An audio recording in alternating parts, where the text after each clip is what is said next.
Welcome. Thank you for coming to listen to the Lichen Sclerosus podcast. My name is Kathy, and I have LS. After 7 years of being misdiagnosed, getting no real answers, and finding a lack of information, I decided to start this podcast. So each week, I research or talk to someone about an aspect of lichen sclerosus and bring you the information so you don't have to go searching. I bring you the straight talk without the medical jargon. And this week, I'm so honored to be able to share diagnosis stories from brave lichen sclerosus warriors. These ladies are from all over the world in all walks of life. Each one has gone through an individual experience that's all too familiar. I wanted to bring each of these stories to you so you can know that you're not alone. Even though your experience is yours and unique, there's aspects of it that run through hundreds, if not thousands of women all over the world that know exactly how you're feeling because they're feeling it too. I'm going to share 4 stories with you. And these ladies have been gracious enough to tell us how it all started for them. I hope you enjoy.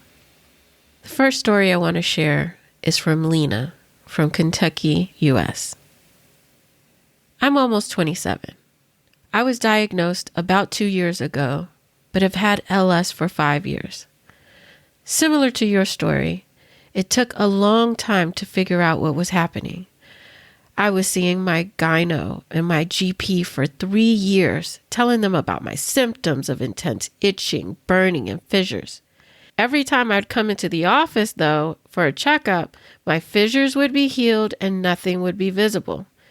They started testing me for STDs, BV, yeast infection, etc. But every time, it always came back clear. I was telling them how I hadn't been sleeping well because I was awake all night long, scratching until I had blood under my fingernails. I was starting to fall asleep at work because LS kept keeping me up every night. They seriously told me I was making this up and that I probably just needed to be on anxiety medication. I gave the anxiety meds a shot, but I was still having symptoms, and it was driving me insane that these 2 female doctors were not helping me. Instead, they were calling me crazy.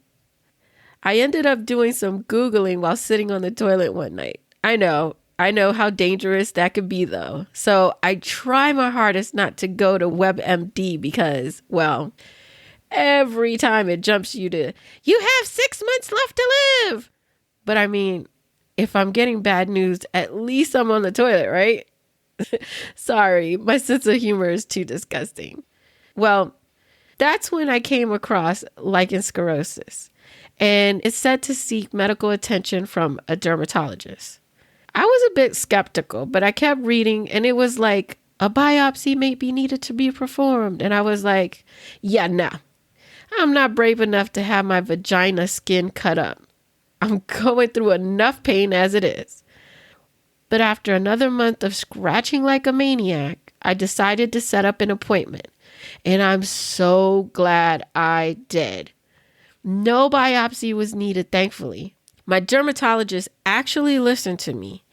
He actually cared about what I had to say. Unlike those women who I thought would be more understanding, so disappointed in them, truly.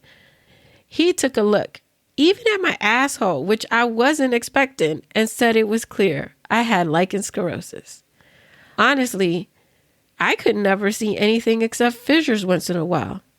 But he's a professional, so I know a lot of women deal with fusing, fissures, cracked skin, flaking skin, burning, itching, etc.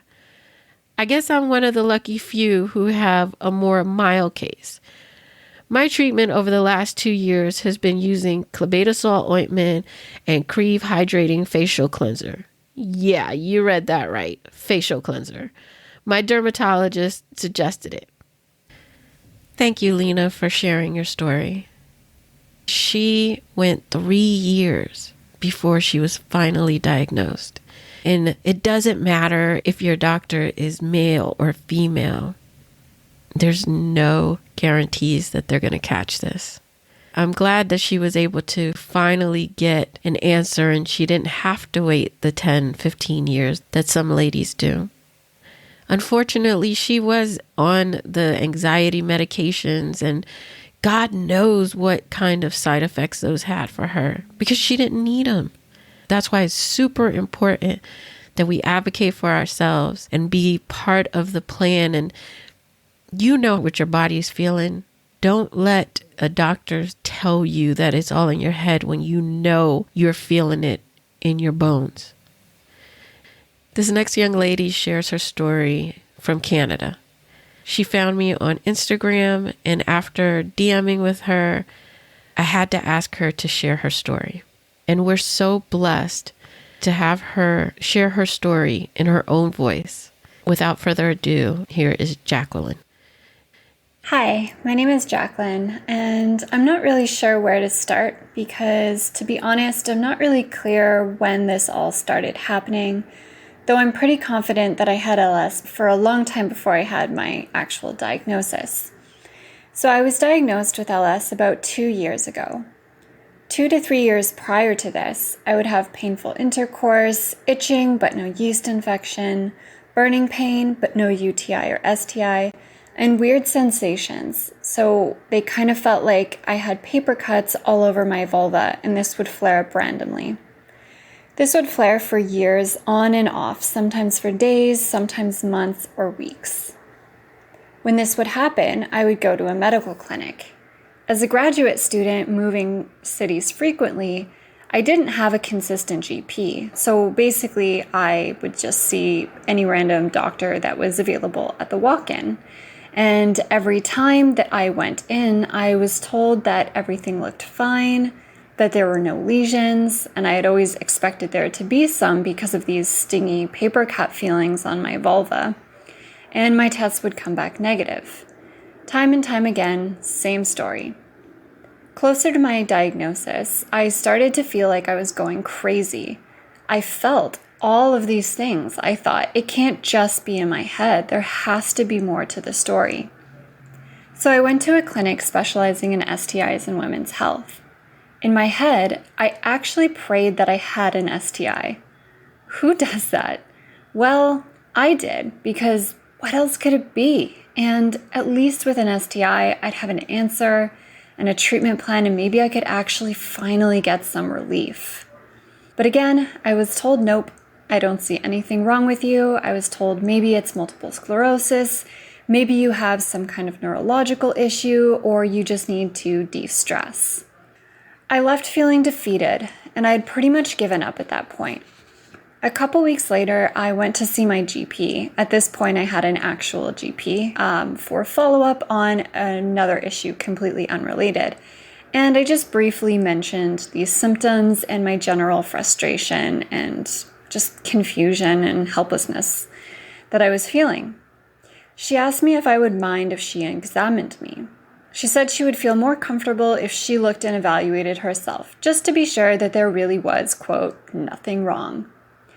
Sure, I said, no problem, bracing myself for the typical response. On the exam table, she took one look at me, seconds, and immediately said, oh, I think you have lichen sclerosus. She then asked me if my vulva had always looked like this. To be honest, I never really looked at myself down there, and when I was symptomatic, I was often too afraid of what I might see to look. And the reason she asked me was because by the time I got to her table, my labia minora had already fused to my labia majora. Yep, she said, definitely LS. She gave me a brief explanation of what that meant. So, it's autoimmune, you can only manage, here's your prescription for clobetasol, and here's a referral for a gynecologist to get an official, yes, this is LS.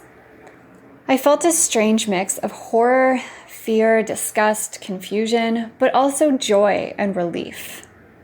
A name. I had a name. Lichen sclerosus.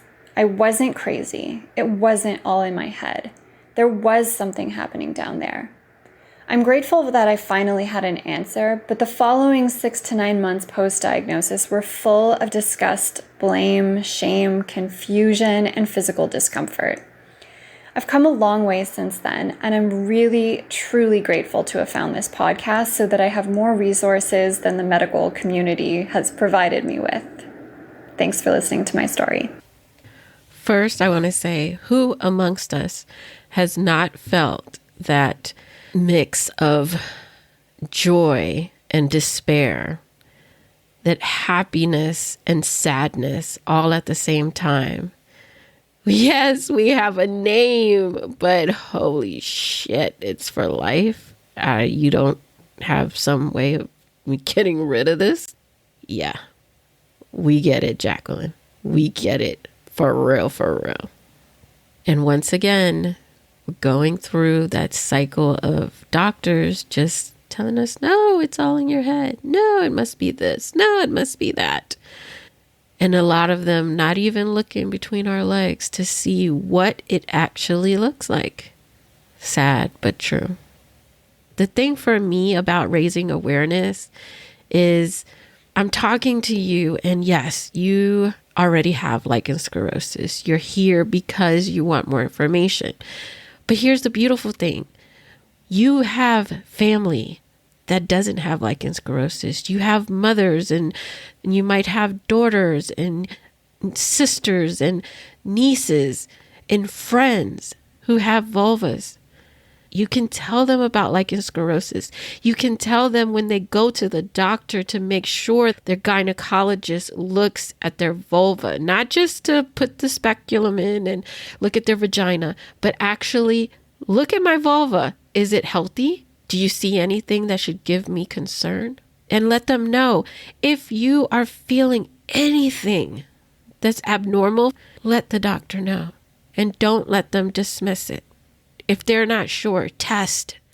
Test. That's what the freaking tests are made for. To test stuff. So you know. That way you don't have to guess. Because we have to live with this. And LS is progressive. The longer it takes for them to diagnose you, the worse it can get. And we do not want our family and our friends to go through what we're going through or worse. We also have to normalize looking at our vulvas, checking our vulvas, just like we check our breast for breast cancer. We have to normalize looking at ourselves so that we know what it looks like when we're normal and what it looks like when it's not normal. And I get it. I get it can be scary. If you haven't heard the previous episode titled Why I Hesitated to Check My Vulva, But You Shouldn't Delay, definitely go back and listen to that because I discuss my own fears and my own hesitance on checking my vulva. The fear is real, but we have to work through it. We have to get through it because it's so important for us to get to the other side. This next story also comes from a brave Lichen Sclerosus warrior in Canada. And she gives us a deep look into the mental side of how lichen sclerosus has affected her on her journey of diagnosis and discovery. Her name is Lisa. At age 34, after giving birth vaginally to my second child, I started noticing something wasn't right. Several weeks after delivery, I was certain I had a yeast infection. I treated it with drugstore medication, and I did feel some relief. But every few weeks, sometimes even days later, I would feel yet another yeast infection coming on. I was red, burning, swollen, inflamed, and itchy and irritated. I continued treating for yeast, trying different brands, different doses, etc. But finally, after approximately 6 months, I'd had enough, and I decided to see my GP. I should have gone sooner, but I had a new baby, and I was healing and stressed and nursing, and I just didn't make it a priority. This is something that I will always regret. My GP took one look and said, Yes, it appears you have a yeast infection and some kind of vaginitis because you're extremely red, swollen, and inflamed. He gave me a prescription of vaginal suppositories, usually used to treat BV, and told me to apply a pin tip amount of ointment. He literally said, only apply what you would get at the end of a safety pin if you were to scoop it out with that. Obviously, I know this is incorrect and much more ointment is required. In addition, he gave me some pills for over the next 72 hours to treat yeast. After a week or so, I did start to feel some relief. However, the relief was short-lived. My symptoms returned weeks later. In addition, I was dealing with issues around sex. If I attempted sex, the area around my perineum, where I already tore during childbirth, would tear and the pain would be excruciating. It honestly felt like a baby was crowning or like pouring lemon juice onto paper cuts. Sex was impossible. I had to pour warm water over me while I peed until the tears healed for several days. And then even more scar tissue formed in that area.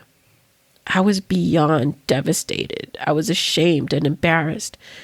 I couldn't fully enjoy my time with my new baby because I was so preoccupied with all of these issues.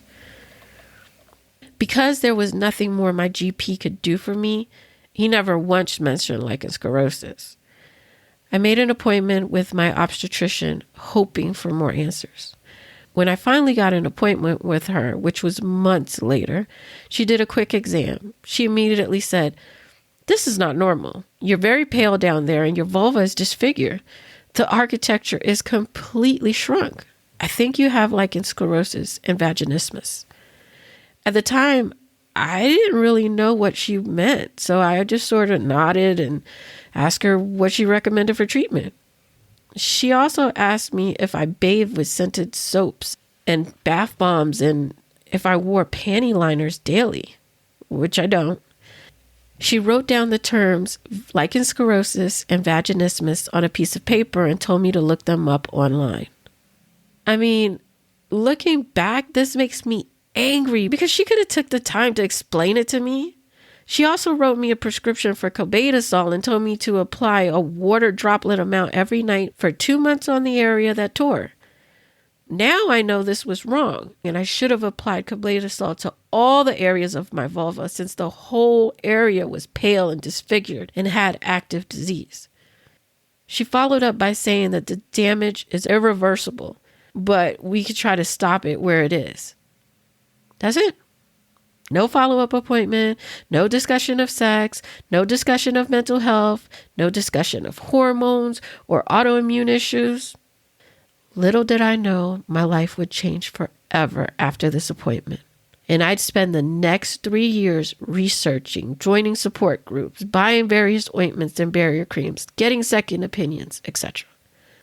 Once home from that appointment, I sat on the bathroom floor and for the first time, I took a really good look at my vulva with a mirror. What I saw took my breath away. I can only describe it like a flesh-eating disease. My vulvar architecture was completely gone. It was like it disappeared. My labia minora was gone, shrunk, and reabsorbed into the majora. My clitoral hood was also gone, and I had scarring covering my clitoris. My perineum was totally white, scarred, and torn. I only wish I had looked a year sooner so I could have monitored changes and insisted I see a vulvar specialist. The 2 years that followed were a blur of anxiety, stress, and pain. Dealing with lichen sclerosus is a full-time job, and it completely changed who I am as a person. My mood changed. I didn't want to see anyone. I didn't feel joy in other areas of my life. I probably spent 3 hours a day researching lichen sclerosus. I joined a Facebook group, which helped immensely because many of the members know more than the doctors. I learned how to apply clobetasol properly. I learned the optimum way of how to take care of myself. But has this helped? I'm honestly not sure because my LS continues to progress. Clobetasol gives me horrible yeast infections, which is very uncomfortable. So I'm trying a new ointment to see if it makes a difference. So far, after 5 weeks, I haven't noticed anything. I know clobetasol and other less potent ointments help a lot of people, and I definitely recommend them if they work for you. However, in 4 years, I haven't noticed any improvement from the day I was diagnosed. I've lost most of my labia majora now, as there's hardly any fatty tissues left, and I can't move the same. I can't sit cross-legged. I can't wear jeans. I can't stretch my legs in certain positions. And I have to be careful doing certain things like getting in and out of the car because there's no protection for my urethra or vestibule area. And my skin tears so easily. Through all of this, I've tried so hard to be a good mother to my 2 daughters. I try to be happy around them and smile, but inside I'm breaking. My husband and I have a strained relationship, and I have so much guilt. I've isolated myself from my friends because I feel so broken and defeated, not to mention physically uncomfortable. I feel less than, and my self-esteem is not what it used to be. My life has turned into a montage of sitz baths, applying all sorts of lotions and potions, checking myself in the mirror daily, and trying to smile through the pain. After years of suffering, I'm just starting to truly accept that this is my new normal. And I know that I'll have bad days and better days. It's not lost on me that people everywhere are suffering from invisible diseases, and this is just one of many. I hope that further research is done in this area because it seems to get lost between dermatology and gynecology, and the doctors I've seen tend to refer patients back and forth with no real answers. I'm so glad that Kathy was brave enough to start this podcast and that women are willing to share their stories and discuss this sensitive topic.